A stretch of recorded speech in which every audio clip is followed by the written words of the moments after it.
ना सुकटीचा रस्सा बनवू. गाळून घ्यायचे पाणी सगळं, पूर्ण पाणी साफ गाळून घ्यायचे, धुवून चांगलं व्यवस्थित. टोमॅटो एक, कढीपत्ता. आता मी तेल ओतते, आपल्याला जेवढं पाहिजे तेवढंच टाकायचं आहे तेल. कढीपत्ता टाकून कांदा टाकते. कांदा चांगला फ्राय करून घ्यायचा आहे, थोडा फास्ट करायचा आहे. बघू शकता तुम्ही.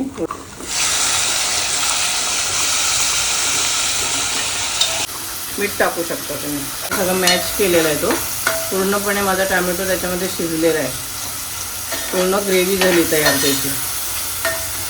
थोडीशी थोडं आमचा मालवणी थोडंसं आणखी थोडं जास्ती त्याच्यामध्ये.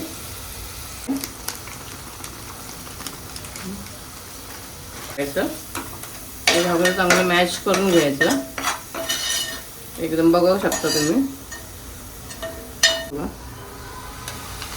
अशी त्याच्यामध्ये टाकून चांगली फ्राय करून घ्यायची आहे. अजून आता गॅस थोडा फास्ट करायचा. ही चांगली मिसळून घ्यायची त्याच्यामध्ये. सुकट कैरी टाकलेली आहे, बटाटा टाकलेला आहे, वांगी टाकलेली आहे. बघू शकता ही माझी. आता थोडंसं पाणी टाकणार. पाणी टाकते. थोडंसंच पाणी टाकलेलं आहे. आता हे होत आहे. 30 मिनिटात भाजी तयार होते. पूर्ण नाही झाकण ठेवायचं, अर्ध झाकण ठेवायचं. होत आहे. कोथिंबीर टाकत आहे.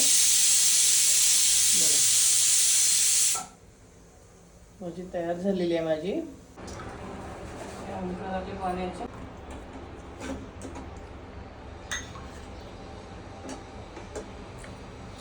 येऊन